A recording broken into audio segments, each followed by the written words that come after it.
The question must emanate from the initial question. Just to remind members, so that we all at the same level, same understanding on the issue.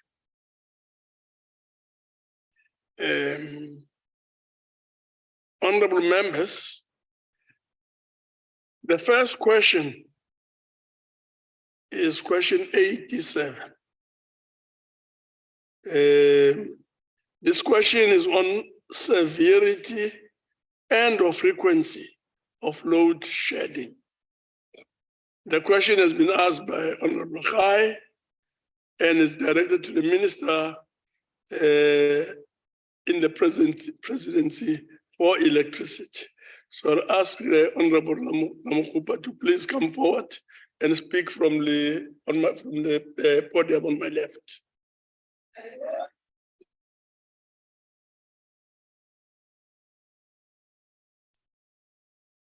Honorable Minister. No, thank you very much, Honorable Chair, and good afternoon to members of the House, and thank you very much for the questions. I just need to state that all of our actions are within the framework of the Energy Action Plan, as announced by the President in July of 2022. The Energy Action Plan has got 5 outcomes. The first one is to ensure that we fix Eskom and improve the energy availability factor, essentially the efficiency of the units that are installed at Eskom. The second one is around an accelerated effort to galvanize private sector investments in the space, and this is reflected in our efforts to remove the ceiling with regards to embedded generation. The third one is around the accelerated procurement of various energy sources outside thermal power. And here we're talking about the multiple bid windows as managed by the Minister of DMRE. And then the fourth one is the accelerated rollout of rooftop solar to ensure that there's behind the meter interventions. And over a period of time, we can introduce a dispensation for feed-in tariff, which will relieve pressure on the fiscus. And the fifth intervention is around the reforms, and those reforms have to do with the dismembering of Eskom into 3 entities, namely generation, transmission, and distribution. For purposes of providing relief in relation to the winter period, the following actions consistent with the Energy Action Plan will be rolled out. The first one is around the exploitation of our open cycle gas turbines to provide immediate relief. And of course, it comes at great cost. And that cost is about us burning the diesel at Grootgeluk and also Ankerleg. And I think that the computation of the cost should be juxtaposed with what is the cost to the South African economy if we are not to make this intervention. Then the third one is around an accelerated procurement of emergency power. And in this instance, we are foreseeing that the existing technologies that makes it possible for us to connect to the grid as soon as possible present a pristine opportunity for us to be able to resolve load shedding. The third one is around demand side management. Households on average consume about 16.1% of installed capacity. At peak, they could consume up to 35%. And we know that Eskom had run this program. In 2010, it was able to yield about 3,000 megawatts of saving. Just to put it into context, is saving 3 stages of load shedding. So what we are seeking to do is to create a financing and blended facility to make it possible for poor households to benefit from this exercise. And then there's also the pursuance of opportunities to deliver energy from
provision of solar panels for PNG beneficiaries and water tankers in the rural communities.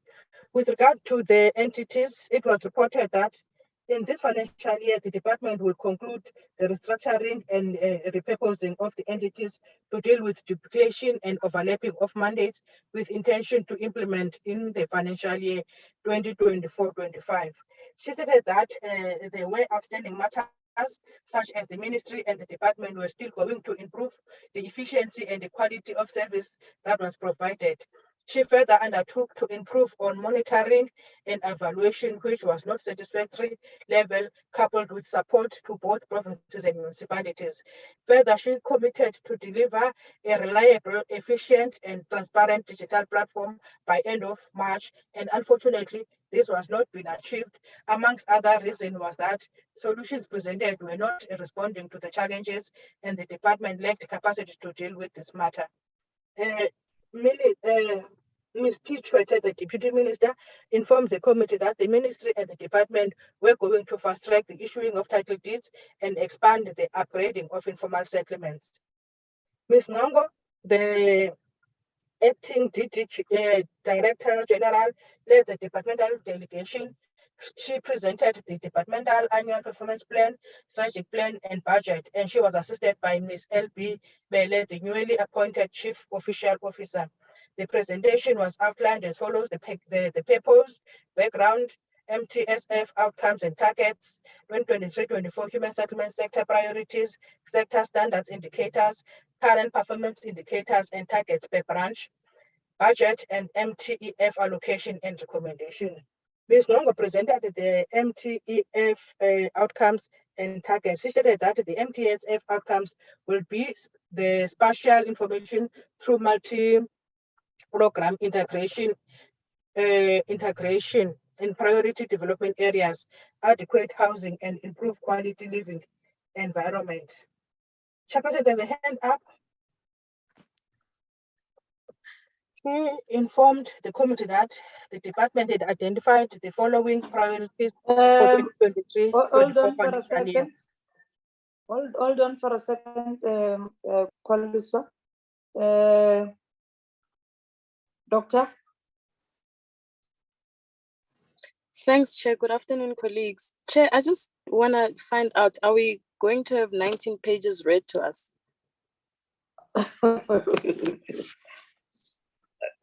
Yes, Doctor, I mean, I'm just trying to figure out, Chair, sorry, I'm not being funny, but I'm just trying to figure out these minutes, are they also very urgent to go with the report, or can we consider them so that we can get ample time to look at it and reflect properly? I mean, the pages are going fast. I don't have a copy of it.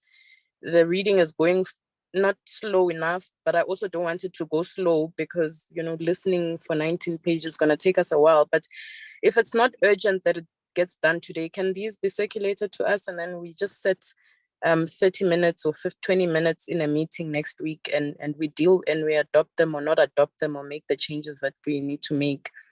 I suppose, given that those changes will not, you know, obviously be in contradict the actual report that we'll be discussing today, if that suggestion can be accepted or acceptable. Thanks, Chair. Thank you, Doctor. Honorable member, does that suggestion?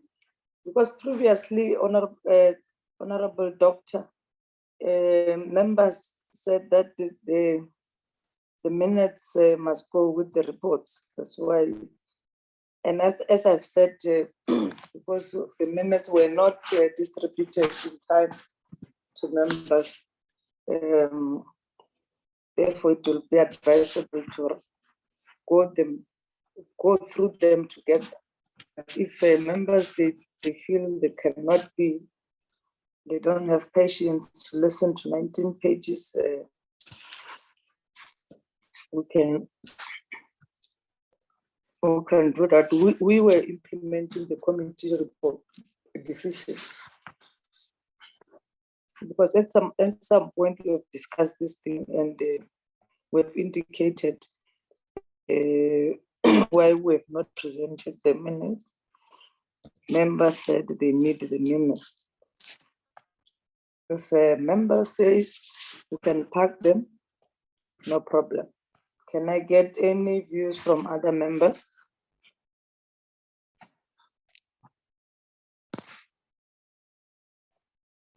Noluvuyo, Mr. Mpiti, Honorable Mpiti, sorry. Thank you, Chair. Good afternoon to all colleagues. Chair, just perhaps to also agree with what Honorable Kumalo has stated.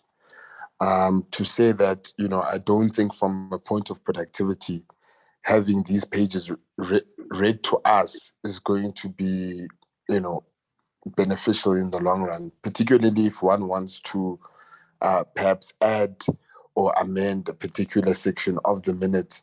It really is not going to be a time convenient process. One would like to agree to say that let the report be, or the minutes be sent to us so that we are afforded enough time to be able to go through these minutes and be able to come back at a later stage. But one might want to say that I don't think it should be the case that minutes would be sent or are not sent for this particular budget because we needed to receive this, I suppose, much earlier than this. So I don't think it should change that the report is adopted with the minutes, but it should just be a thing of time to say that whoever is responsible for those minutes must send them on time so that members are able to go through those minutes. But I would like to support what Dr. Kumalo has said. Thank you very much. Thank you, Honorable Makaseni, Thanks, Chair. followed by Honorable Malatsi. Okay, thanks, Chair. I fully agree with Dr. Kumalo. If the minutes were sent in time, maybe we're supposed to adopt as per our resolution of our meeting. But based off, we just received the minutes, we don't have copies. I think let's just put it aside. The next meeting we'll adopt it. We'll continue with the papers of the meeting. Okay, Honorable Malatsi. Thank you very much, Chair. Seeing that we have a very tight schedule, I think, I don't know, but what I want to propose is that maybe let's start with the other papers. While we are busy with it, members go through the minutes, then just to do it vice versa. Then we attend to the minutes after the papers. I don't know if it's practical. But I propose that let's try to squeeze it in. We start with the program while members are going through the minutes also. Then later on, we bring back the minutes. There's the amendment, honorable members. Do you agree? Agreed. I see. My hand is up, Agreed. Chair. My hand is up. Okay. Yes, Honorable Doctor. Chair, thanks to the colleagues, Honorable Makaseni and Mpiti, for supporting. I really do feel strongly, Chair.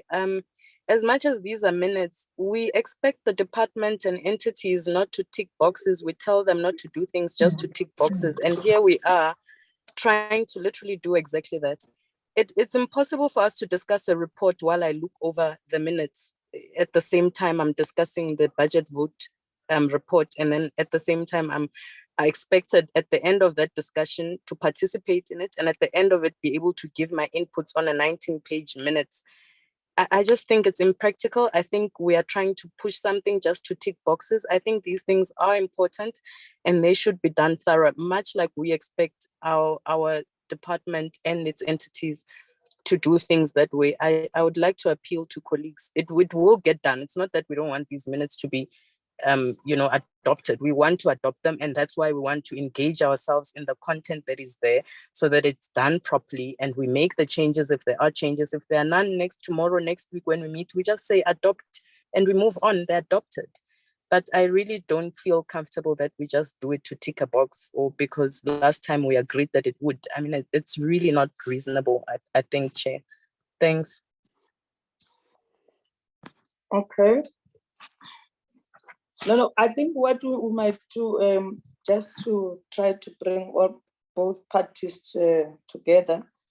Koliso just table the minutes, and then members would then in the next would then the minutes will then be adopted in the next meeting. It's fine. I don't see any trains mesh.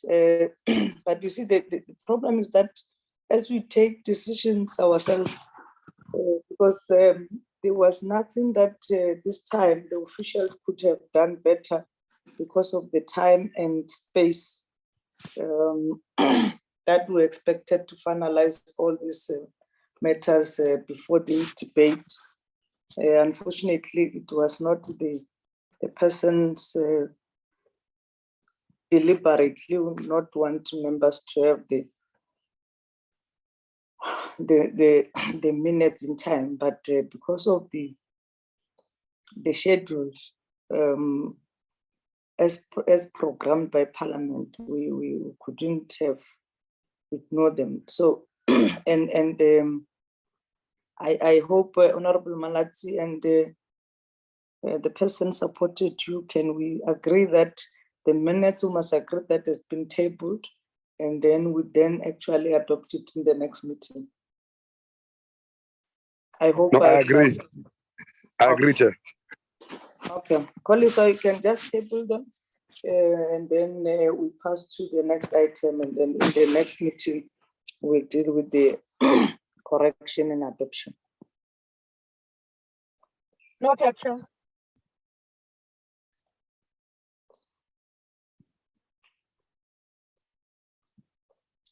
We can then agree that the minutes have been tabled, then members will then go through them and will adopt them in the next meeting. In the meantime, also, if members they say they've not received those minutes, you can circulate them to them, and then we'll go to item number 2, Sabelo. Good day, Chairperson and honorable members. I'm going to take you through the budget vote report. As you can see, that it's quite long. It's 40 pages. The report was, however, circulated to members yesterday. I'll also admit that, Chair, there were some grammatical errors that I fixed after the report was sent to members, but that is not a major issue because the content is still the same. And I also need to explain that in terms of Parliament, the way we write a report is that we have to write them in the past tense so that a person that is reading the report in the future understands that those things were done in the past. And also the commitments that are made by either the department or entities or the minister, we do not say that those people will do. We rather use would because we're not sure if those things will be done. With that in mind, Chair, this is the budget vote number 33 for human settlements and its entities. With regards to the background, this report is compiled using the strat plans or the APPs of the department and entities, and it also uses the estimates, the financial estimates that are provided by Treasury, and also it uses the observations and the recommendations of members.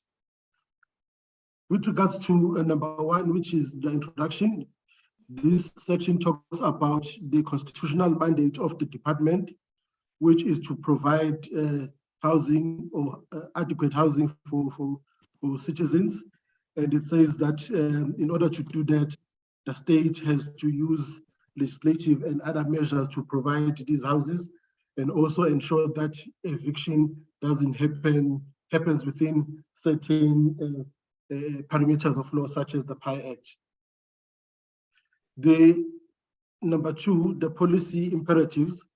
The main policy imperatives is the National Development Plan, and the section that deals with human settlements is the Chapter 8 of the plan, and it envisages that in 2050, human settlements will be transformed into livable spaces where it is integrated to social and economic infrastructure. And so they are, yes, Chair. Sabelo, don't read the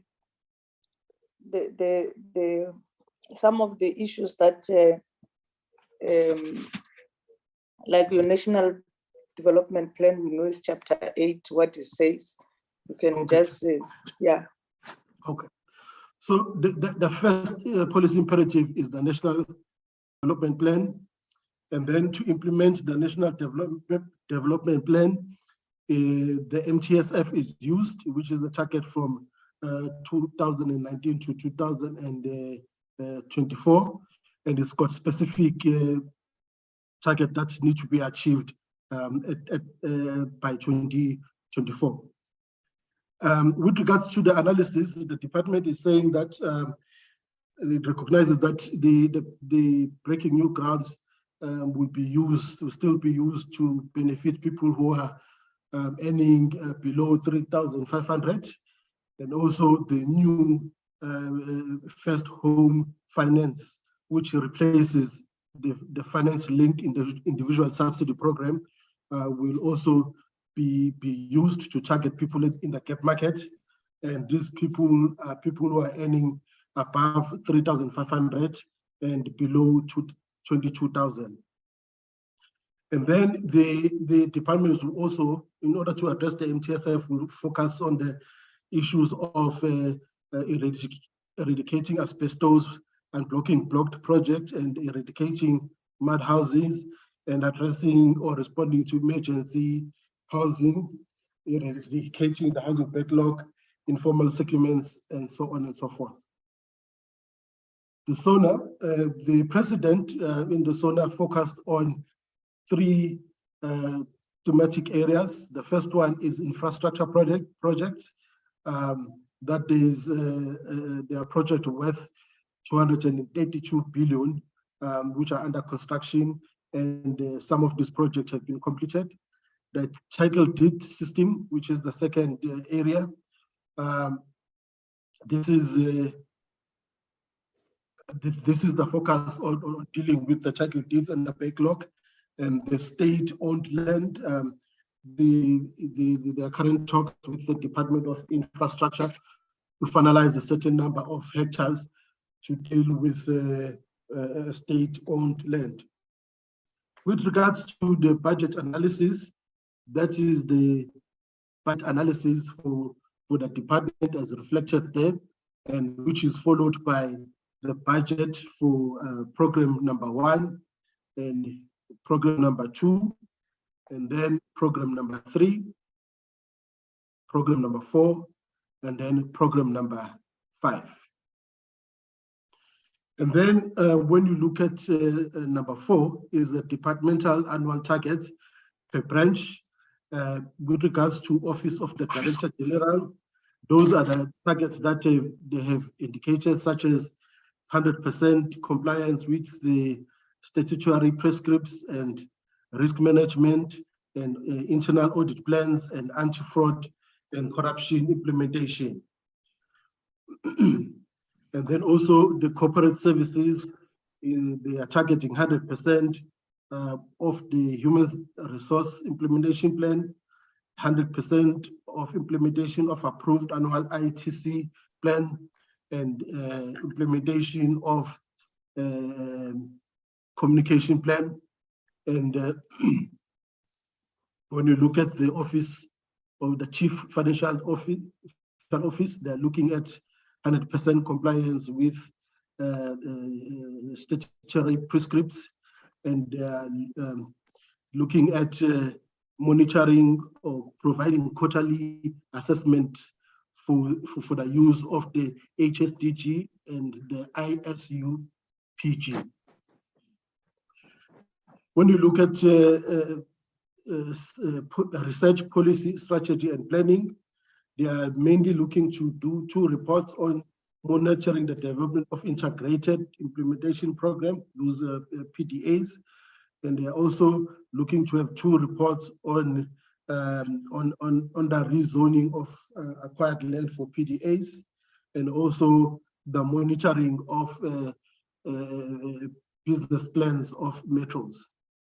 They're also monitoring the MTSF. They also provide the reports on policy programs approved, and also they will do approved research agendas. With regards to the section on entities oversight, intergovernmental relations, monitoring and evaluation, they are looking to provide 4 reports on monitoring of entities, and then 17 intergovernmental relations program implemented, and also 4 reports of monitoring the approved business plans, and then also look at the PDAs. The informal settlements upgrading and emergency housing, they are looking to provide emergency housing guidelines, and they're looking to provide 9 provinces and 8 metros in the upgrading of informal settlements with permanent engineering service. The section on affordable rental and social housing, they are looking to provide 2 reports on the monitoring of rental housing programs, 4 reports on the monitoring of CRUs, and 4 reports on the monitoring the delivery of BNG, and also 4 reports on service stand. And also they are looking to provide 4 reports on the first home finance, which is previously known as FLISP. Okay, with regards to the section number 5, which is human settlements entity, budget and annual performance plan. The first one, or 5.1, is the Housing Development Agency. That is the budget of the Housing Development Agency. And with regards to their plans, the first program, which is administration, they're looking to have an unqualified audit, and they're looking to have 45% of annual procurement targeted to business owned by women, and 25% to procurement to people, to youth, and then 7% to people with disabilities. And then they are looking to have 100% implementation of approved internal audit, and 100% of anti-fraud and corruption plan, and 100% implementation of approved anti-fraud and corruption plan. The second program, which is land assembly and priority development areas, they are looking to have 10 integrated implementation of programs for PDAs prepared, and they are looking to have 1,000 hectares of well-located land acquired within PDAs, and they're looking to have 550 hectares of land rezoned for human settlements development. And then program number 3, which is program planning, design and regional coordination and human settlements implementation support services. They are looking to support 250 informal settlements for upgrading from level 1 to from phase 1 to phase 3, and also they are looking to monitor the set aside report on designated groups. And in the main, that is what they want to do. And perhaps most importantly is the issue of title deeds. They're looking at 882 title deeds to be registered. With regards to SHA, that is the budget reflected there. The targets is with regards to program number 1, which is administration. They're also looking to have an unqualified audit opinion with no findings, and they also want to have 100% on internal audit plan fraud prevention plan, risk management plan, and then 80% implementation of rental boycott strategy. And then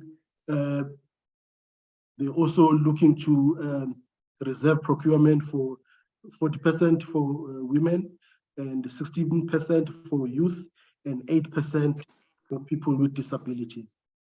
And with regards to the second program, which is compliance, accreditation, and regulations, they are looking to have 70% of remedial action plan implemented, and they are looking to have 3,750 of subsidized housing units tenancy audit conducted, and they are looking to have 8 of compliance monitoring inspections conducted, and the other targets as reflected. Program number 3, which is sector development and transformation, they are looking to achieve 75% of the social housing project intervention plan, and 3 municipalities implemented, and 15 of youth graduates placed. Program number 4, which is project development and funding, they're looking to have 3,200 of social housing units completed. They are looking to have 95% expenditure on approved annual consolidated capital grant cash flow in projection, and they're also looking at 70% of that to be towards Black majority-owned enterprises. With regards to the community scheme ombud service,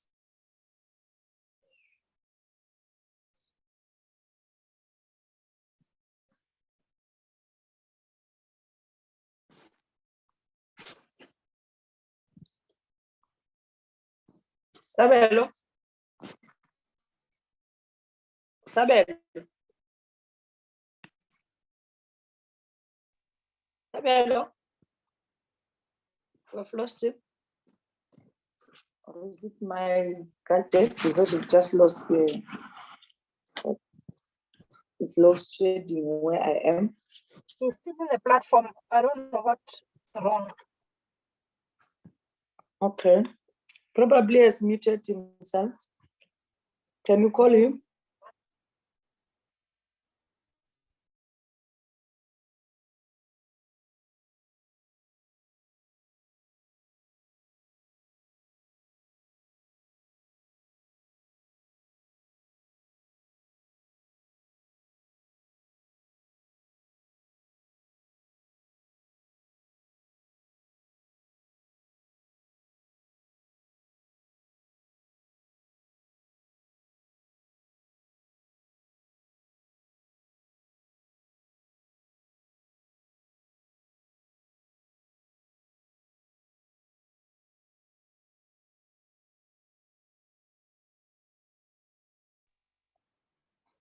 Call this one. I'm still calling, Chair. Okay.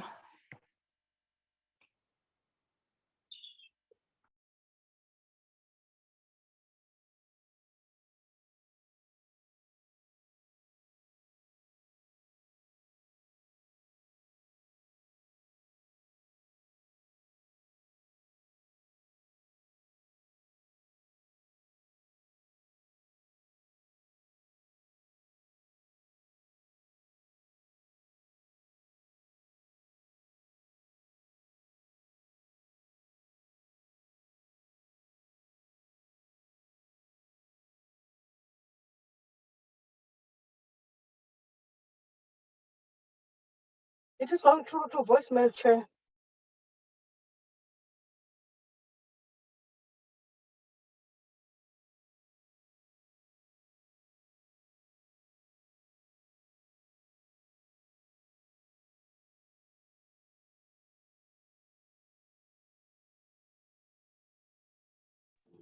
He probably got hit by load shedding, colleagues. Chair. Yes, yes. I'm saying that Koliswa, can we get Koliswa put the the report on the screen and then you help us to go through it. Therefore, can you assist? I will put it on the screen. Let me check.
Can you see it, Chairperson?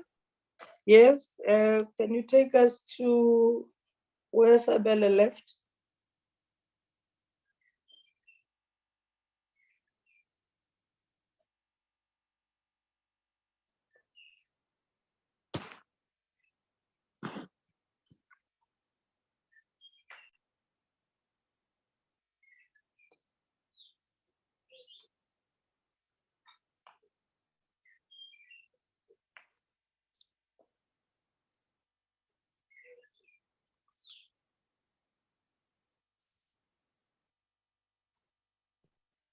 Hello, Chairperson.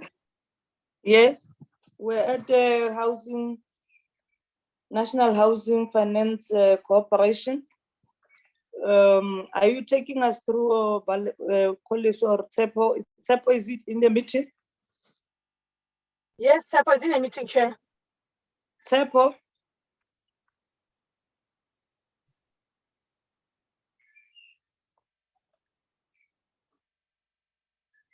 Tsepo? Because members have received the report, 5.4, it's the National Housing Finance Corporation with its the budget and the targets. You can go down, Koliso. I'm not going to read like Sabelo was doing, but members, they can see those targets as presented by the NFHC. And then the go down, Koliso.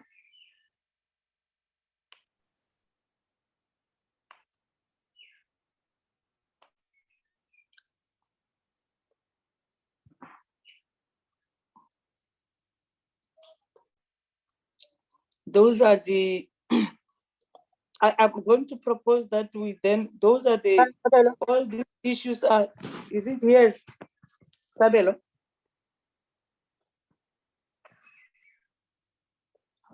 These are the issues that the department has presented to us. I'll take us to the observation and recommendation by members.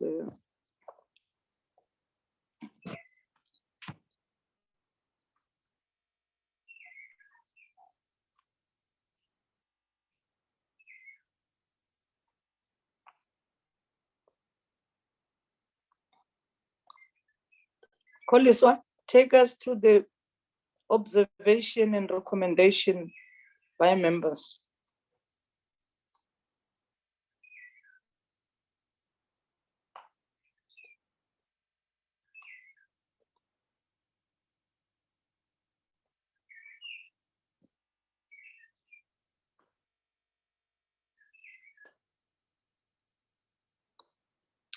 There, the committee observation and recommendation. The committee, having been briefed by the department and its entities on its revised strategic plans and annual plans and budget, deliberated and made the following observation recommendation that the minister must ensure the implementation. 1, welcome the departmental prioritization of the 3-year plan to unblock the off-block project, elimination of the asbestos roofs, eradication of mud houses. However, the committee expresses a concern about the confusion between the block project and ratification. Recommendation, fast track the unblocking of the block project, elimination of asbestos roofs and of mud houses, ensure only projects are 80% are unimplementable, are unblocked using the ratification program, provide a list of block projects in the country and a strategy to unblock them. The list would also assist individual members on their oversight initiatives. The list and the strategy must be presented to the committee within 6 months. Observation 2, welcome the work being done around the digitization of the housing beneficiary list. This was because digitization would ensure transparency and accountability. However, the committee was concerned that the process was slow. Recommendation, fast track the digitization process of housing beneficiary list, provide constant feedback to the committee on the progress made. 3, noted the progress made in filling of vacancy posts in the department and entities. The committee also welcomed the finalization of the redeployment of the Director General to the Department of not Public Works, it will be Coxta. Yes. The committee further noted the resignation of the HDA board and slow progress in the appointment of chairpersons of PRA board.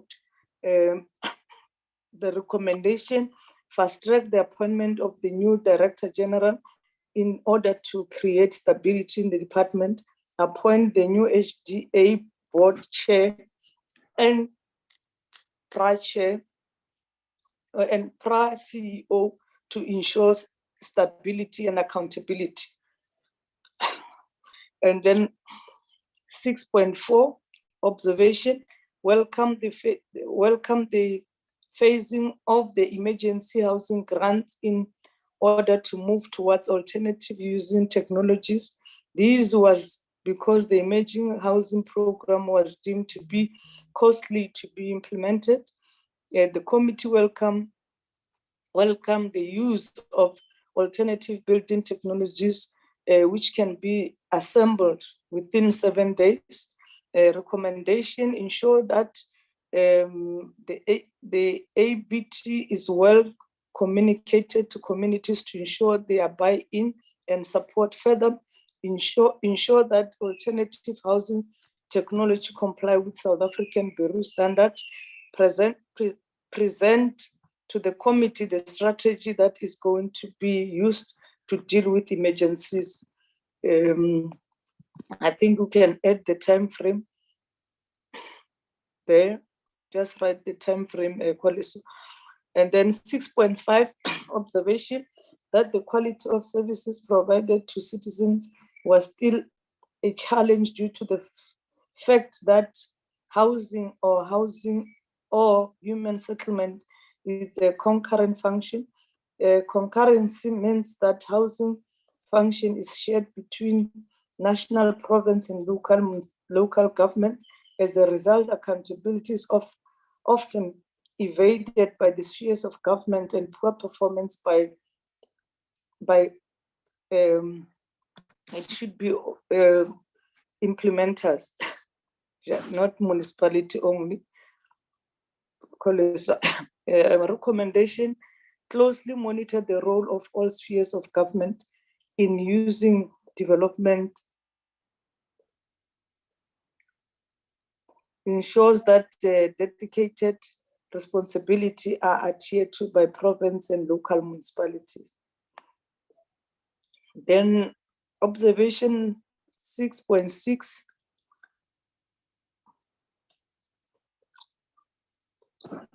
That monitoring of human settlement project by the department was generally poor. These include the invisible role of NHBRC inspectors in ensuring quality of houses provided. This was observed during the oversight visit by members. Some inspectors were alleged to be taking bribe to approve poor workmanship. As a result, some houses had poor flooring and poor building materials. This was particularly in Eastern Cape. It should be throughout the province, not because we have visited more than mostly all the province. And recommendation: provide the necessary monitoring support to municipalities to ensure that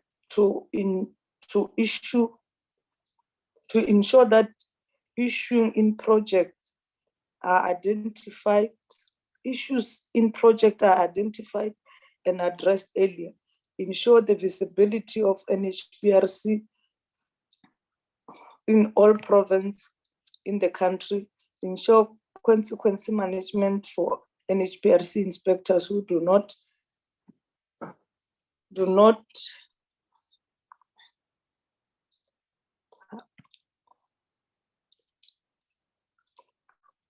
who collate with the contractors to approve the workmanship. Conduct lifestyle audit for inspectors and put measures in place to protect inspectors from being attacked. 6.7 observation: noted changes in payment system of contractors, that the bulk of monies would not be paid on the foundation phase of housing construction. This would be done to ensure that contractors do not leave construction work at foundation phases. Fast track the changing of the contractor payment system to ensure that contractors do not leave construction work at foundation level. 6.8 observation: noted in intended changes in subsidy quantum to accommodate inflation. Recommendation: changes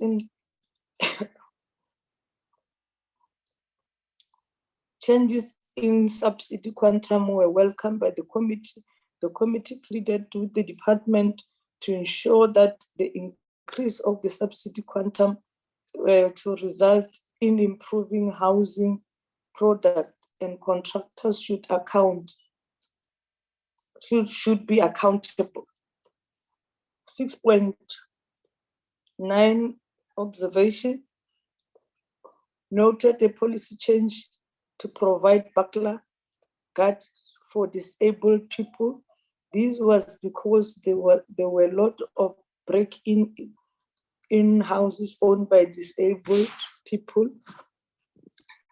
Recommendation: ensure the implementation of these policy changes to protect these disabled people who are vulnerable to crime.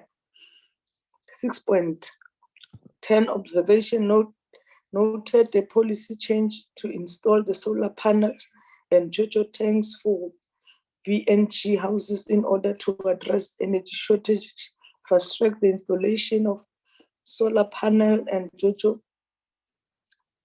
for BNG houses to ensure that beneficiaries do not solely rely on the grid and municipal water services. This would also contribute to sustainable human settlement development and environmental protection because of the use of renewable energy sources. 6.11, concerned about the slow pace of issuing of the title deed, especially the backlog of the pre-1994 title deed. This is a concern for the committee because this persisting problem, yet having a little deed present real empowerment of housing beneficiaries. The department has only addressed 7% of 1 million title deeds backlog. However, the committee welcomed the development of a strategy to improve the issuance of the title deed, fast track the development of the strategy to improve the issuance of the title deed, present the strategy to the committee once it has been completed. 6.12,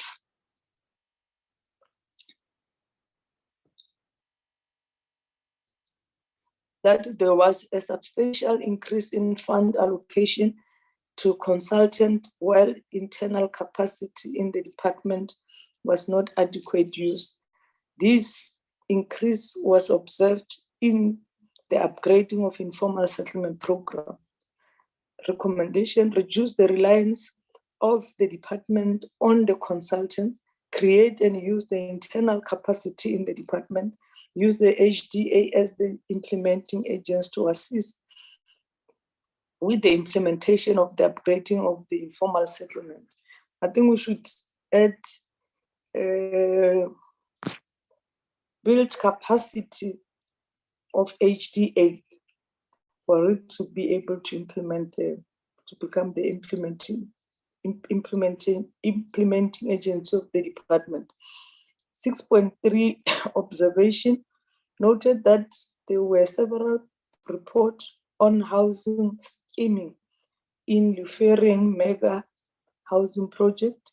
Recommendation: involve the South African police to deal with scheming in all human settlement projects, ensure consumer education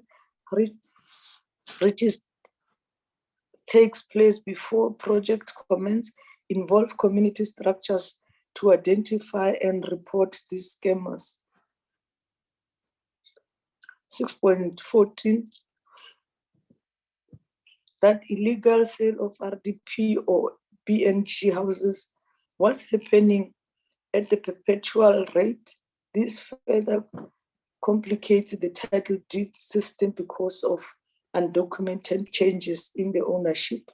The department, through the minister, should make strong statement against the sale of informal sale. Statement against the sale. Sabel has joined the meeting, Chair. Yeah? Sabel has joined the meeting now. Okay, Sabelo, we're at 6.14. Yeah, my apologies, Chairperson. The network just kicked me out, but I'm in a different neighborhood now. I can carry on with the meeting. Okay, proceed. Okay. 6.14. Okay.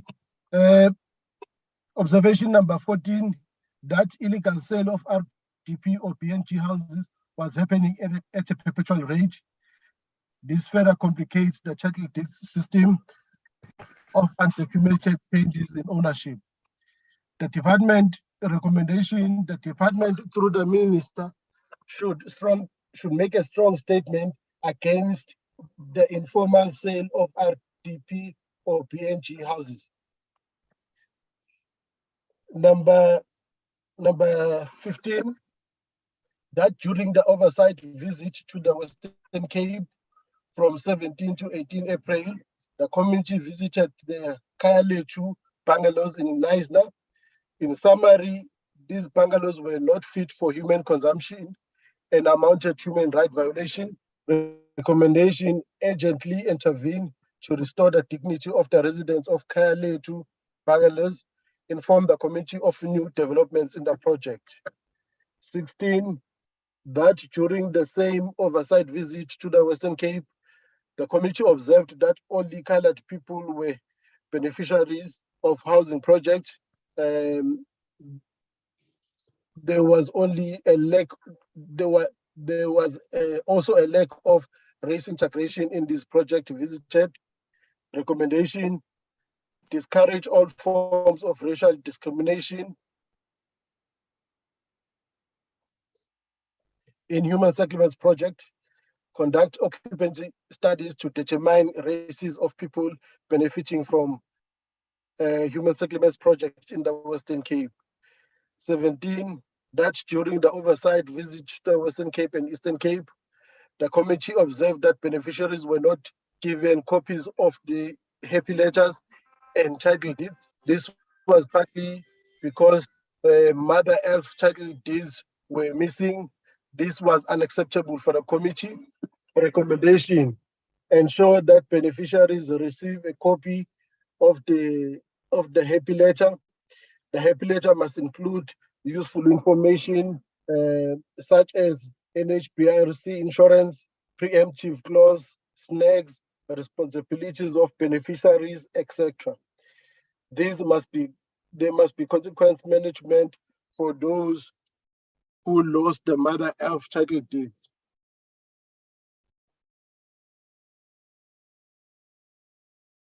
Number 18, that business plans, stop there please, APPs and grants of the department, provincial departments and municipalities were not synchronized.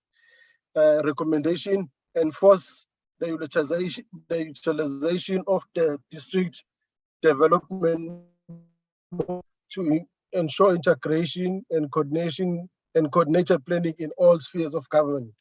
19, that the NHFC had changed the finance-linked individual subsidy program, which is known as FLISP, to first home finance, yet the department was still referring to FLISP. The committee was also concerned that this change of name might confuse prospective beneficiaries who were used to FLISP. The recommendation: ensure alignment of plans of the department and entities and ensure that adequate education on the name change from FLISP to FHF. Number 20, concern about reported cases of government provided housing on social media. Recommendation: provide beneficiaries with copy of happy letter that includes an explanation of how a government provided houses can be sold. Please go down.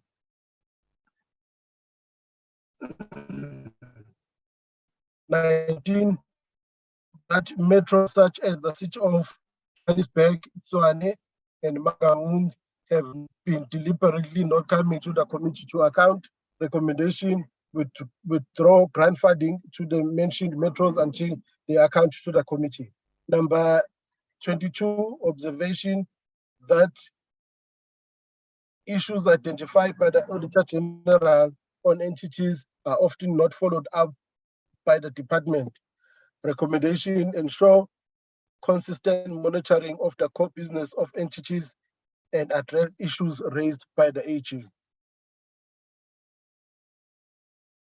Number 23, that the Department of Monitoring and Evaluation was too strict when it comes to changing targets reflected on the MTSF plan. This often resulted in the department not showing new targets in their presentation, which subsequently affect their performance. Recommendation: use SMART principles when developing targets and indicators, and show collaboration with the Department of Monitoring and Evaluation in the process of developing departmental plans. Number 24, that in Mbashe municipality in Tujwa, people do not have access to water, title deeds have not been issued, and there is selling of provided houses. Recommendation: conduct an analysis of the issue in Mbashe municipality and report back to the committee within 6 months. Number 25, that there were a lot of toilets built in Tumsa. Some of them were built in the flight line.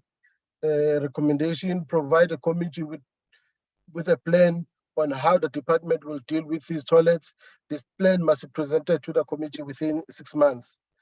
Number 26, that during the oversight visit to the Eastern Cape from 19 to 21 April, the committee observed that the HDA was not assisting municipalities in the Eastern Cape. The recommendation: ensure that the HDA provides assistance to municipalities in the Eastern Cape.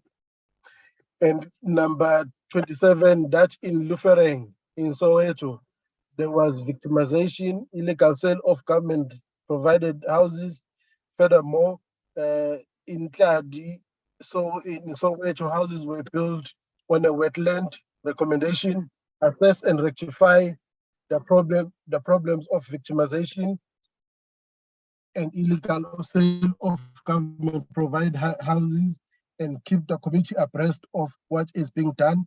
Institute consequence management for officials who approved the building of houses in Tladi in a wetland. 28, that some contractors use poor building materials in construction of houses. A recommendation: ensure that NHBRC inspect material used by contractors in construction. Contractors who use poor building materials should be blacklisted. Number 29, that there is not enough done by the department and entities to empower and celebrate women and youth contractors. Number recommendation: empower youth and women contractors, and show procurement for small businesses owned by youth and women. Number 30, that backyard approach, which is adopted by the city of town and the city of Johannesburg, problematic. Please go on. This is because it puts pressure on the existing bulk infrastructure and encourages beneficiaries to rent their houses while living in the backyard. Recommendation: conduct a comprehensive research on the impact of backyard housing approach. Research outcomes to inform policy on backyard. Observation number 31, that the CSOS was not visible in the rural areas. Recommendation: ensure the visibility of CSOS in the rural areas. Number 32, that CSOS did not have a policy on revenue collection. Recommendation: ensure that CSOS develop a policy on revenue collection. Number 33, that HDA only offers contracts to big and well-established contractors. Recommendation: ensure that the HDA also contacts SMMEs owned by youth and women. Number 34, that the work of CSOS on community scheme was not clear to the committee. Recommendation: ensure that CSOS conducts a workshop on community schemes for the committee. This workshop must be conducted within 6 months. Number 36, that contractors registered with NHBRC often do not get appointed by the entity. Recommendation: ensure that contractors registered with NHBRC get appointed by the entity. Number 37, that transformation in the property sector is still elusive. Recommendation: ensure transformation in the property sector. Use the Consumer Protection Bill and the Transformation Fund to foster transformation. Number 38, that there are several rental boycotts that result in some social houses not being maintained.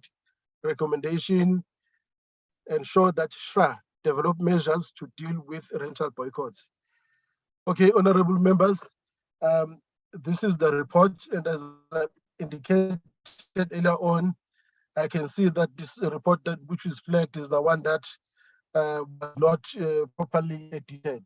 And that is the one that I was working on was the final version. Thank you, Chairperson and members. Thank you, Chair. Sabelo. Thank you very much, Sabelo. Yes, Chair. Thank you. Thank you very much. I'm going to allow members to talk to the report, but Sabelo, the issues that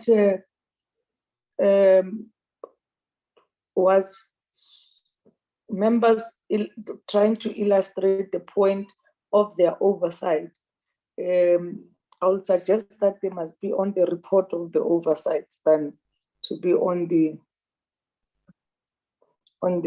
report. There are a lot of issues of oversight that need to go into that report. Yes, Chair. Of the oversight.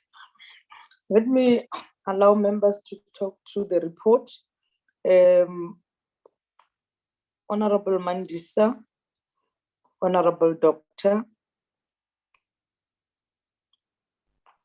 Honorable Mandisa. Chair, just a minute. Why am I muted? You are not noted. Through you, Chair. Yes, Honorable Sehlwai. What are you saying, Tabelo? Yes, Chair. Sorry, Chair, I'm on the road now. I left my notebook on the table at home. Can I please ask Tsepo to take the notes, and I'll get it from him, please. Okay. Tsepo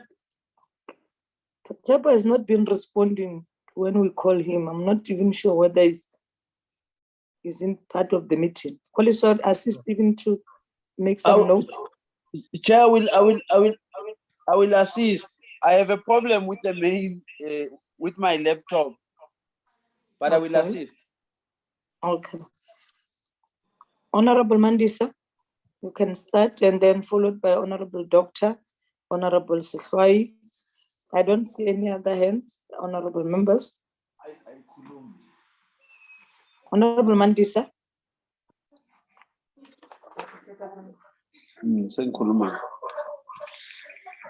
Honorable Mandisa and Honorable Tsek. Honorable Mandisa. Honorable Mandisa.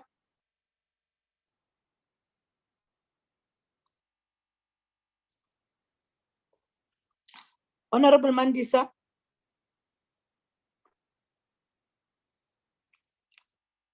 Honorable Doctor. Thank you very much, Chair, and good afternoon again.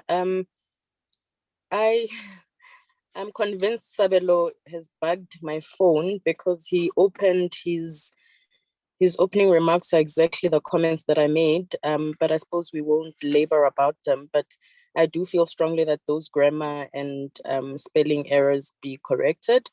But I'll shoot straight to page 5 is also a grammatical issue. I'll try to skip as I go, Chair, where it's grammar and spelling and things like that, because we do need the quality of our reports as a committee to be, one that the public, when they read, respect and see that we take them seriously. But page 5 is also a grammar, third last line from the bottom as well. I think the grammar, because the meaning can easily mean something else. So if we can see the corrected version after obviously today's discussion, it would be lovely. Page 6, Chair, securing of the Department of additional capacity, I wanted to find out what that actually meant exactly, because we did discuss in the and also as entities had mentioned the pinch in the tight budgets, even though there were slight increases in various entities or in the departments as well, or for various programs. I just wanted to know what that capacity was referring to on page 6, that the department was securing. Perhaps if we can be specific there, but maybe Sabelo can hear and will respond. And in as far as informal settlements on page 4 point, on point 4.6, I wanted to find out, he also mentioned something about this, but I feel like I still need clarity, because he says, yeah, he did say these are plans, because I was asking him if he was reporting on performance there, because the grammar was different to the other programs that he was reporting. So hopefully in the final version, these will be corrected. The time frame for blocked projects, Chair, to be completed was also raised as a concern. And I believe that should be reflected. And there was even a follow-up question on that particular point.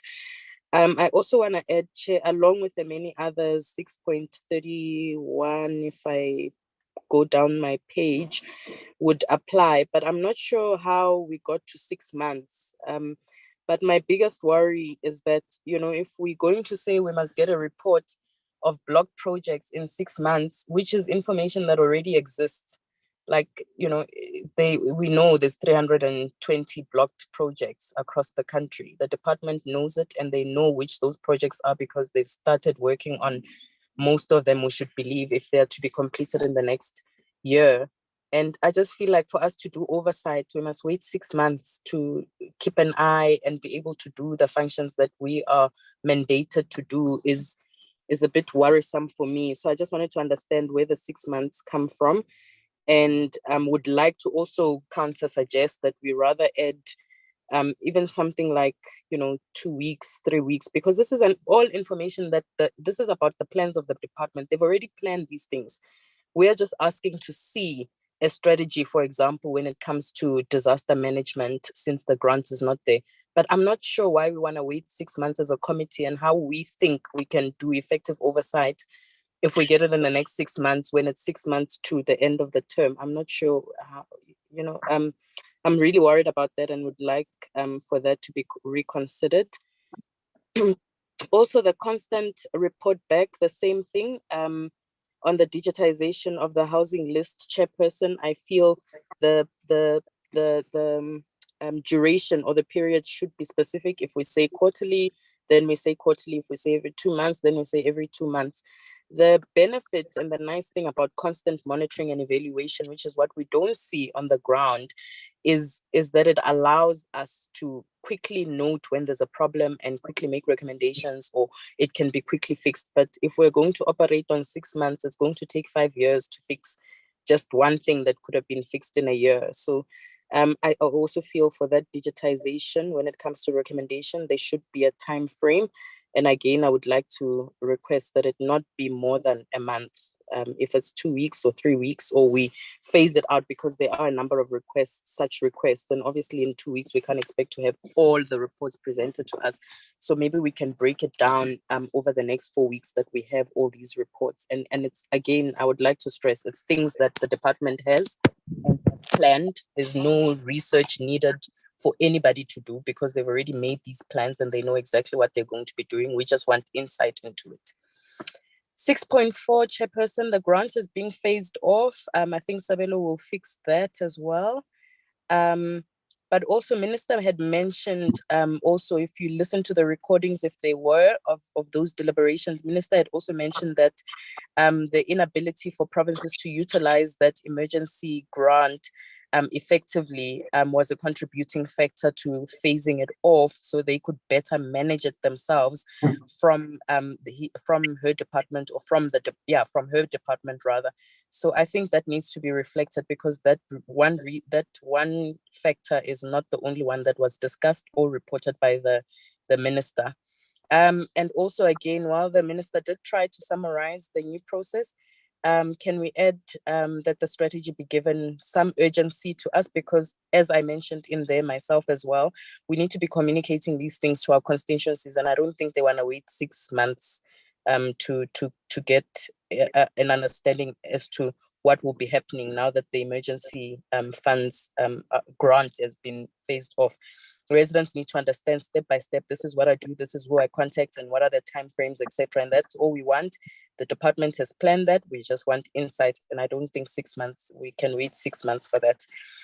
6.5, Chair, another recommendation discussed in that regard was for NHBRC and any applicable stakeholders to take accountability and also improve their performance management, which NHBRC also again agreed in that meeting. You will hear it if you listen to the recordings, I believe, and would like to submit that that be included as well, please. And then 6.11, I believe should have a time frame as well, please, not 6 months. We don't want to sit for 6 months before we're able to do any oversight. So if we can maybe again phase it in that 4-week period that I suggest we put in for these various, it's just information really. There's nothing for anybody to go do hard labor for. It's a click of a button, put it in a document and give it to us. 6.12, okay, there's spelling, grammar. The observation was made on the entities as well. So that same observation, I'm not looking at it, but I believe those who are making notes are looking at it and colleagues are looking. So I'm not sure what it was about. But that very same recommendation was made on entities as well, and that should reflect on the document. I'm trying to actually just see if I can have my document open, but I don't know if I need to mention it, but just for ease of those making notes, it's about the recommendation of the illegal sale of RDP houses and BNG happening, and also this further complicates the title deeds. So because of undocumented changes of ownership. Not sure, yeah. Oh, no, that's 6.12, sorry, Chair. 6.12, the same observation was made on entities as well. In terms of capacitating, in terms of how well capacitated the department and its entities are, so that they don't have to rely on consultants, etc. So that was also an observation made on the entities. 6.14, I don't think it's recorded accurately, Chair, in that if the title deed is ready, the department will obviously still have the correct information of the beneficiary. So I'm not sure if we can reconsider how we phased it there. But I don't think the department can say, well, the person is because the person sold the house, now we don't know who to give the title deed to. It doesn't make sense because they don't know about the change of ownership, so they should still know that Ntombi is the owner of that house. But yeah, maybe if we can just rephrase.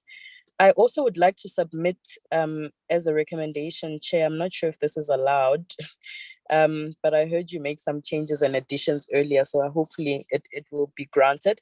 But I'd like to suggest that random audits be conducted or be considered to be conducted throughout the provinces, and where incorrect occupants are found, then necessary action can follow, because we do know this is all illegal, action. Or sometimes it's theft of innocent people's houses who have no power to act for themselves. So I would like to maybe just make that submission. And then 6.17, I just maybe want us to remind ourselves that even in the meeting that we are talking about, that I wasn't in the Western Cape oversight, so I'm not sure what happened there, obviously, but I do know in the Eastern Cape, we spoke to a mama. We went in her house and she explained to us how she had never even seen a happy letter. So I think let's maybe make those accurate, observations, in a holistic manner, and not single out necessarily places unless necessary, of course. But in terms of 6.17, definitely the Eastern Cape was where we found that case, perhaps even in the Western Cape.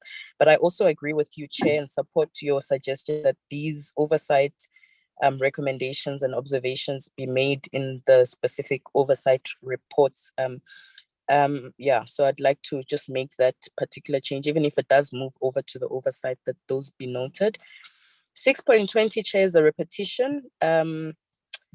I will not scroll through my document to see which one is being recorded, but that observation is being literally duplicated, just different wording, but same thing with something else. So the author can maybe just double check on that as well.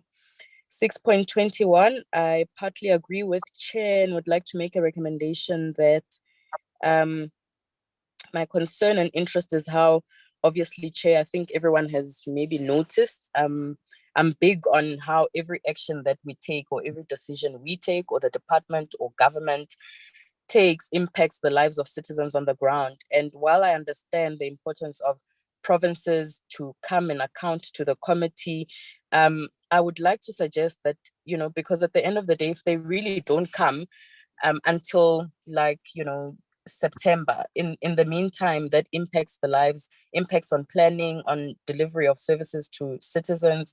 It impacts the citizens adversely. And I would like to suggest maybe, and again, don't get me wrong, Chair, I completely strongly agree that one way or the other, we need to get these provinces to come account to us. But I'm not sure that our recommendation is necessarily the best one that will serve citizens correctly. And on that note, perhaps something else we could consider is that maybe that be a final, I wouldn't even recommend it as a final recommendation, but maybe we should summon these provinces, Chair, serve them with summons like the courts do. Maybe we serve them with summons and we demand that they come at a specific day, failure to which I hope there are other consequences that can be considered rather than taking away services from the residents of those three metros, Mangaung, Tshwane, and City of Johannesburg. I would feel very uncomfortable with my name on something that suggests that citizens must not get a service simply because some official or some mayor didn't pitch at a meeting, you know, as important as these meetings are. Okay, moving on to 6.25, along with all the other, with the comment that I made earlier, Chair, that please can we relook at these 6 month periods. I'm not sure how we got to 6 months, but really it's not reasonable and it doesn't allow us to do the work that we need to do. 6.31, I believe needs to be measurable, Chair, in terms of availability of CSOS. We expect, the departments and its entities to have plans and KPAs, I'm not sure what they call them now, PPAs now, or APPs, to be measurable. And I think when we recommend that they do things, that we should recommend things that are measurable as well. So I think, I'm not sure what visibility necessarily means. Do we want them to have offices? Do we want them to run workshops? I'm not sure whoever made that recommendation, that we maybe apply our minds to being specific in order for us to also go back and measure, because they can always say, yeah, we were there, we ran. Meanwhile, there were 10 people at that particular workshop. I'm not sure if that would constitute increased visibility by CSOS. So I think we must be specific in what we expect them to do that will bring about the kind of impact and change that we do want to see. Thank you very much, Chairperson. That will be all from me. Thank you very much, Doctor. I'm back. Let me go back to Honorable Makaseni. Thanks, my apology, Chair. It was a network.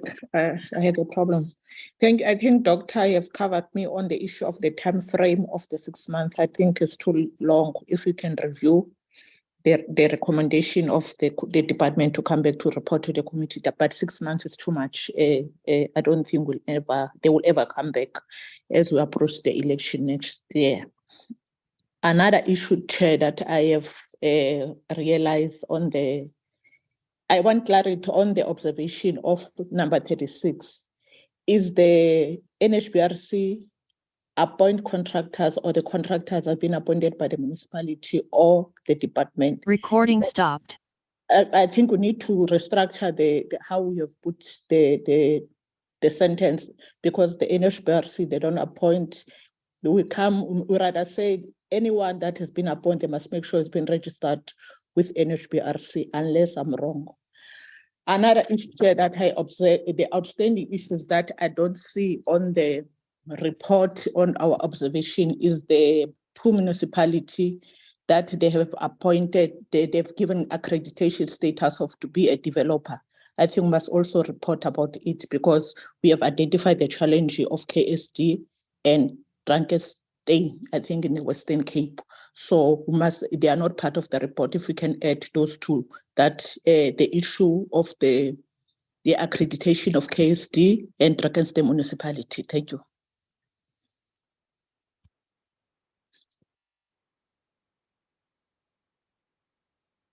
Thank you very much, Honorable Makaseni, Honorable Sekhwai. Thank you, Chair. Good afternoon, honorable members and the officials. Just starting from where Sabelo was raising the SONA input by the president. He raised one issue of the infrastructure. He raised issue of the title deed system. But the third one, he was not clear. I wish that could be read clearly because he repeated himself back to infrastructure so that we understand what is entailed on that third one. The other issue, Chair, is I'm happy that the matter of bungalows has been raised as an area of perhaps department intervention, which experience in Cape Town. There is a terminology that perhaps could not be clear to us, even the communities, a terminology of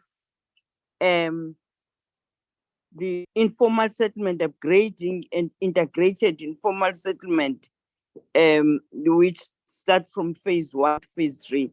Just clarify that so that people should not get excited on a program that they don't belong to. The other issue is it's a worrying factor, this issue of digitization, which has delayed, but I think the minister clarified. And the issue, when it came last year, it was an exciting program. So it's important that we bring it back at an earlier stage so that we don't delay it. It has been necessary 5 years or 10 years ago. The other issue, Chair, is the issue of please let's try to amend the issue of Jojo tanks. Jojo belongs to a particular company. Let's speak about water tanks so that we are not perceived as promoting a particular company and we are attacked of particular interests. I may have missed in the presentation, Chair, the role of NHBRC on the standards and specifications of adopted housing. I'm raising this because we raised it to NHBRC, the fact that where are they when a particular standard of house is adopted and approved? It's something related to houses and bathrooms of Eastern Cape, of Western Cape, where now those houses cannot be rectified because they were adopted in the specification and approved therefore. Where was NHBRC? So I just wanted to look on how do we put that in the report on the basis of NHBRC role, monitoring and protection of our people in the housing construction. The Chair, we discussed a very sad issue. In fact, we were exposed to a very sad issue of Germiston, where many people have got happy letters, they do not have houses. Houses are being taken to other people by the municipality. That's how they said to us. So I wish that could come in this report so that we are able to address that well as the area of focus within this budget that we have. The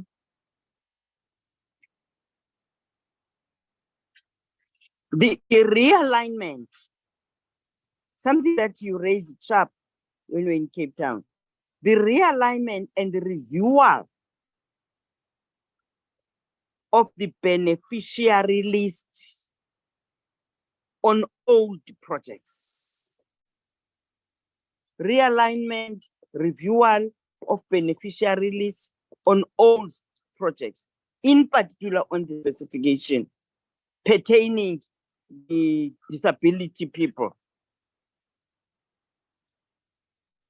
Perhaps that needs to come very strong. I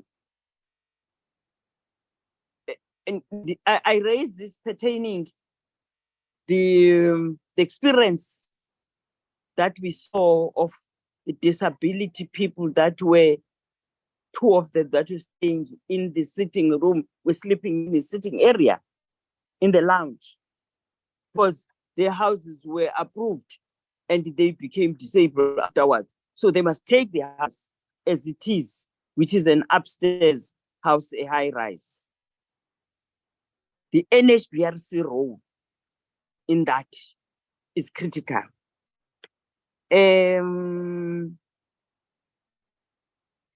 Chairperson, maybe somebody must tell us about these block projects. And if you extend it to, this was a block project that should be done within 6 months during Sisulu's time. And again, we put another 6 months. Can somebody speak on this? Maybe there's something that we've forgotten about this, perhaps the blocked projects. I spoke about the people that have got happy letters, but they do not have houses. We spoke about the utilization of spaces within the special planning of typology houses, where those people, they feel they are in dry areas, but there's a space around them that is not utilized in terms of social and economic development for their alleviation of poverty, which should speak about the intergovernmental relations with other departments, so that departments do not work in silos. Is something that we experience in the project. So I just wanted to raise those two issues, how then they should be filtered. I think there are provisions and areas where they fit well, but they need to be, so that they should make sense for me and the community that we are serving. Chair, thank you very much. Thank you very much, Honorable Sukhai. Honorable Mpiti, and then followed by Honorable Zeki. Thank you very much, Chair. Yeah, let me just get right into it. I would like to just begin with 6.1 and just speak about the observation related to that. I remember I was one of the members that asked around the targets that were not appearing within the plan of the department. And this was around the elimination of asbestos roofs, mud houses, block projects, etc. And so one of the things that I asked to the department was that when will the targets reflect? Because as it stands, nationally, there are no targets related to these particular priorities as outlined in the strategy that the department presented. And so the recommendation there, or at least the observation, needs to at least point out that the reason why this was raised on the basis that targets have not been consolidated at a national level relating to these. So if one had to tomorrow say, what is the national department's target for eradication of mud houses, there would be no number in which one would be able to quote. So this is one of the points that I was raising, Chair, during that particular meeting. I want to move on to 613, 6.13, which is relating to the Lufering housing project. There again, one of the observations was the question around the IGR.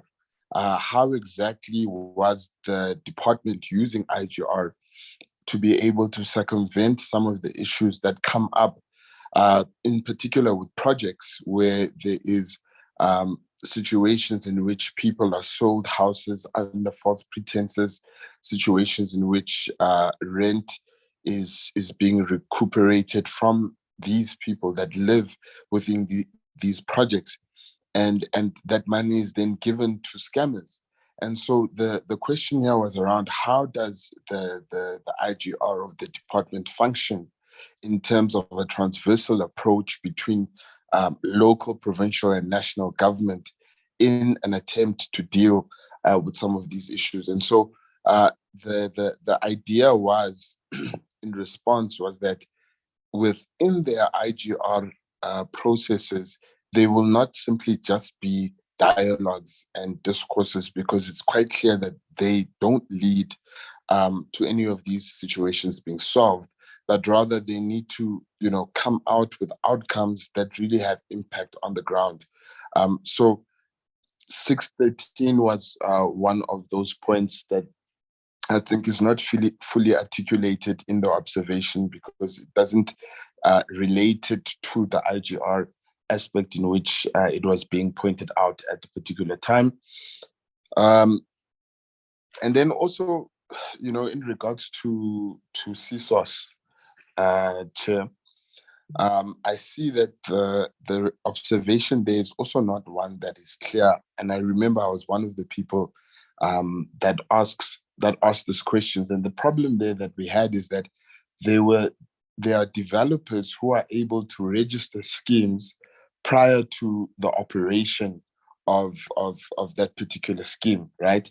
And in essence, what that results in is that they are not able, CSOS is not able to fully account for that particular revenue that particular developer had registered. And so one of the problems that was being raised there is not only about what is the current revenue collection policy that they have, is it was also to basically extend to say that at the moment, what do they do to those developers that are able to register without any operation, and then are able to, sort of walk around the system to not be able to declare and to not be able to let CSOS be able to collect that revenue. So that point was on that particular relation. So I do think we need to expand. I think it's on the report, it's point 6.32. We must expand particularly on that particular issue, because it is something that is outstanding at the particular time. And then we move to the NHBRC. Again, I'm happy that the point was captured around lifestyle audits for housing inspectors. There was, in fact, a commitment by the CEO to say that they will look at that particular initiative, and when they go to their committee or plenary, it would be something that would be discussed, and something that would potentially be of assistance, particularly to projects that we were referring to, that I've visited myself, in areas like KZN, the one that I had mentioned, as well as Soweto. So I do think it will go a long way into dealing with that particular aspect of where the department fails when it comes to the IGR and is unable to actually deal with the fraud and the corruption that is happening at a lower level, particularly between a resident of a particular housing project or a developer who is trying to cut corners by not having the proper building requirements done correctly. The other point that I think has not been fully captured. I know that we had spoken quite strongly on the HDA around the military land that was possible in places like Wingfield, Yanksfield, etc. All those particular places. So I think it is of importance for that to be reflected, because the observation around the HDA also included the conversation around how do we ensure access within urban boundaries, and again, according to the plan of the HDA, to move away from sort of periphery-based lands that are disconnected from urban centers and disconnected from opportunities. So it was an issue around access. And this point was, what lands have been identified that are within the urban boundaries of potential places where, housing can take place in those particular areas. And so the point here was that the HDA needs to Recording in identify progress. those particular places within the urban boundary, with the example that was used around places like Wingfield and Yanksfield that was mentioned. I know that there was also a response around the fact that some of these lands are within trusts and are loaned to government on the basis of military exercises or operations being conducted. And should that not be the case, they would then revert back to the trust. But I do think there's some worth in putting that in, particularly for NGOs and pressure groups that have been speaking particularly about land in Wingfield specifically.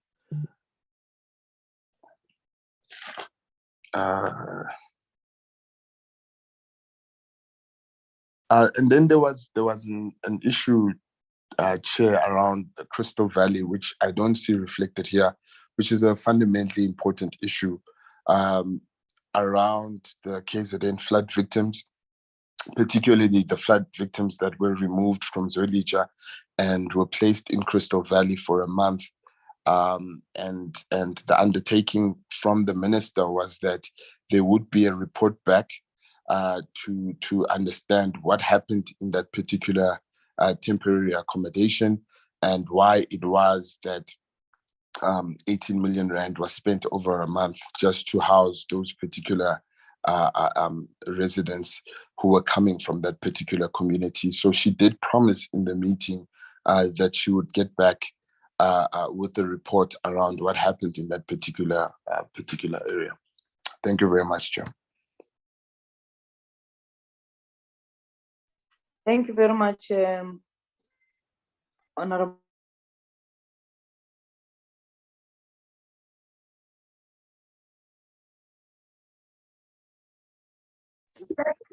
Chair, are you calling me? Hello?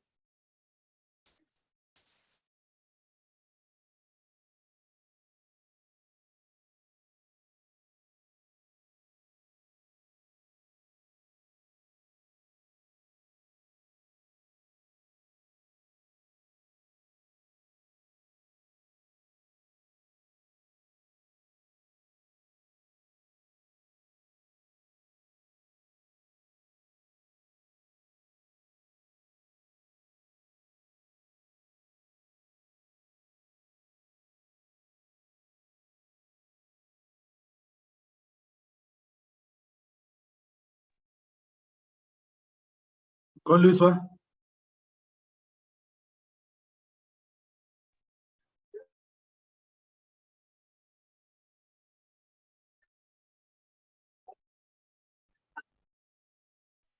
Abantu balapha baya Yes. ngaphi? Yes, I think Uche is having a network problem also. So, Okay. yes. Can we agree that Yeah,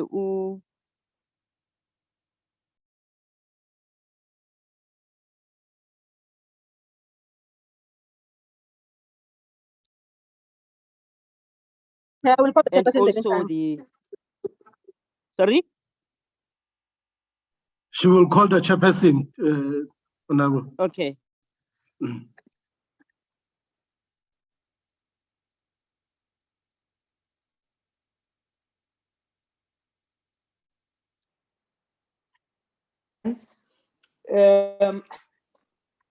Honorable members, I think what we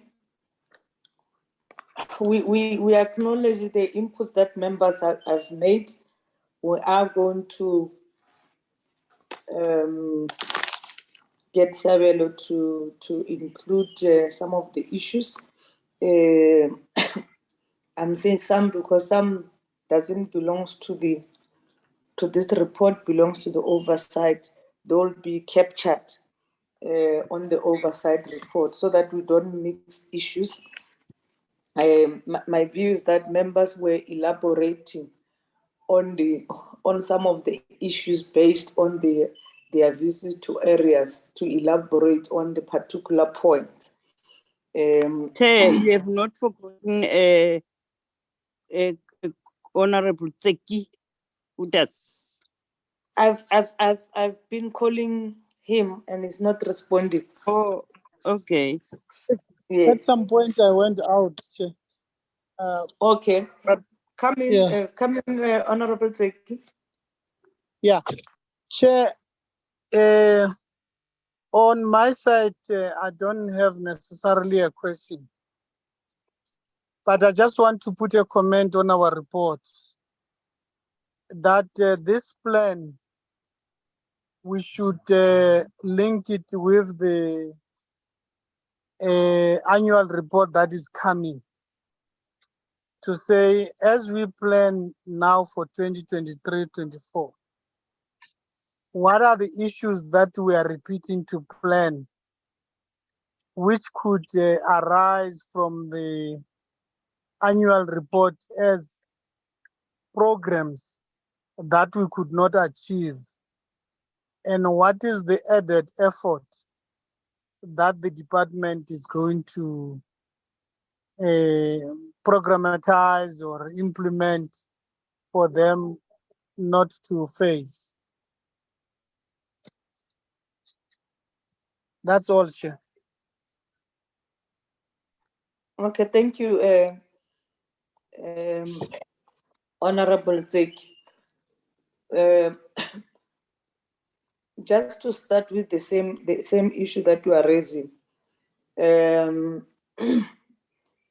At the time we deal with the annual report, as a committee would then have to recommend based on what is the outcome of the annual report.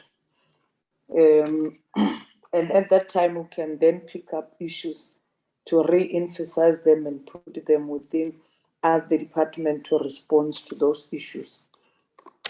The same thing would happen to the issues of oversight. Majority of them would become the resolution of the oversight report, which will then be inculcated within the program as we proceed to implement them. Again, just to clarify on the issue that is raised by Mam Nancy on the issue of allocating a disabled person a double story, it's called a validation and verification of beneficiary, which is not captured with we'll have to capture it, but in the report, oversight, it will be able to be captured there. All the issues that are based on oversight will go to oversight report, because I believe that members were raising those issues, emphasizing the issues that were presented by the department in terms of what they've found on the ground, which need to be corrected, and they have to get expression as an observation and recommendation in the oversight report Hello. of the department of the committee by to the department. Agreed, Honorable Safai, on the issue of the Jojo versus water tank. I think I suppose the department, the officials will capture it properly, and then agreeing with the issue of the issue of the NHBRC TEPO. I think the NHBRC has indicated that they've established a inspectorate, but digital inspectorate, Ntoni. If we can just check that, and then the the observation, link it to that. We should actually welcome that that digital management of projects, something that was mentioned by the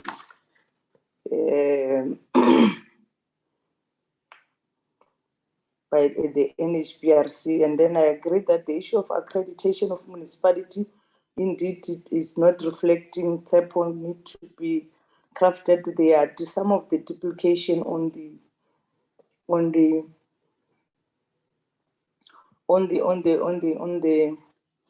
observation, and though they are slightly different, but they mean the same thing. They've been duplication. I think we should clear those issues. And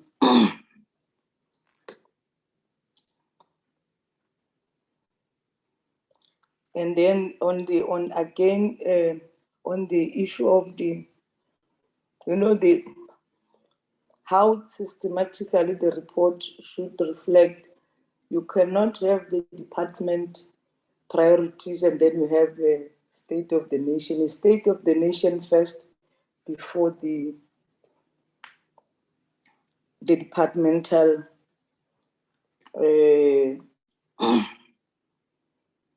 priorities. And the issue of the city is not there, where we should actually formulate an observation which try to understand how far is the department has in implementing that decision of the annual plan of the president, which is the State of the Nation address. So, and I'm going to request that because some of the issues are repeating, linking, members can submit those things to TEPO so that because we might not have time to come back to the committee. Tomorrow we're tabling it, the report, and then I know that they are capturing, they might miss certain things. I was writing too, I might have missed some of the issues. We don't want to leave anything. If members can just submit to Koliswa and to Koliswa, make sure that Sabelo got those issues. And there are some of the decisions, some of the observation that has got decisions already. We should then go back to the same decision that we have taken. Like issues of block project, the timeline is 3 years. We know that that's how the minister has given a time which is this year is the second year. We expect them the next year to that they finalize the the block project. I think those are the issues that and there is decisions around those issues, and we have adopted them. Some of the decision is just to reiterate the decisions that we have taken. And on the digitization, even the minister has given himself a time frame of March next year. It doesn't have to be 6 months, Sabelo. We can be because it's the program that overlapped. As we are going to get the third quarter and the fourth quarter, we have to get the feedback on how far the department, though because we are discussing the plan before the third quarter and the fourth quarter.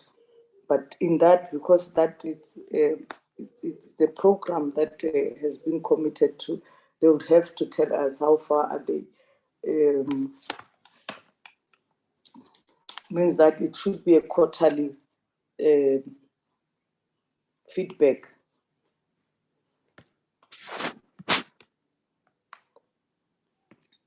So those are the issues, Honorable Member. Honorable Doctor, your hands are still up.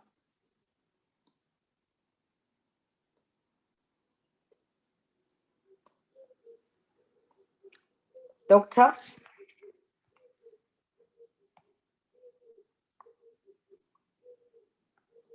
Doctor?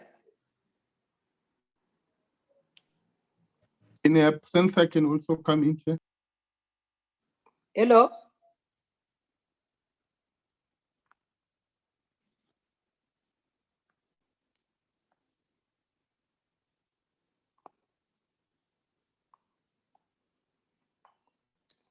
We've lost Doctor.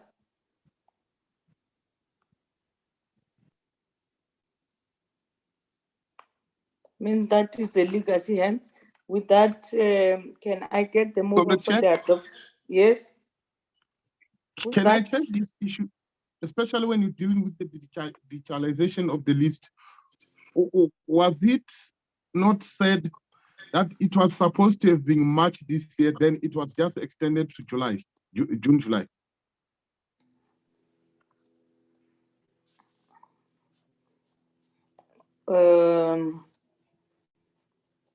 I'm not sure of that. We'll verify that. But the argument, the issue is that the issue is that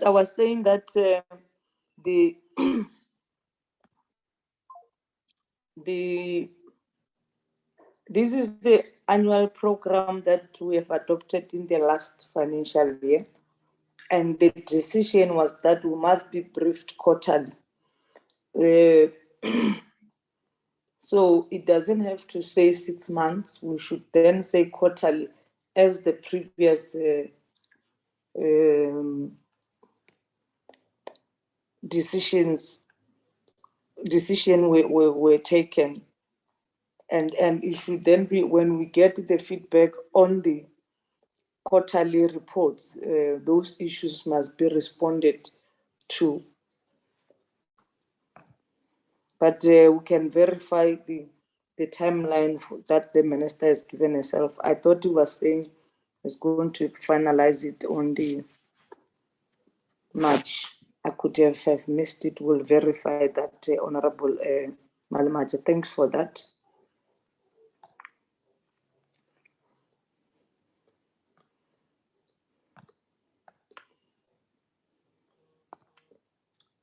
So can I get the mover for the adoption of the report with the amendment that has been made, with the understanding that members, because you have been noting these things, please send them to Sabelo for configure of some of the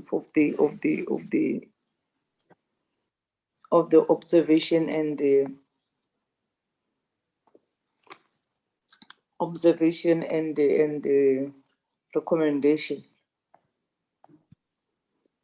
My hand is up, Chair. Okay, Honorable Sifai. I move the adoption of the report with some amendments as we have agreed. Thank you, Chair. Thank you, Honorable Sifai. Can I get the second, Honorable Malimaza? Thank you, Chair. I stand to second the move by Honorable Sifai.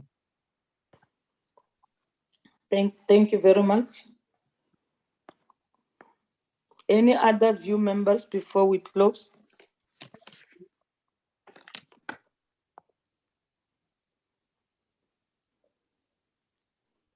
Nothing with that view, honorable members, please help us by sending those issues that we have raised. The report will then be tabled tomorrow, and good luck to those that will be debating for tomorrow's budget vote, 33, which is human settlement.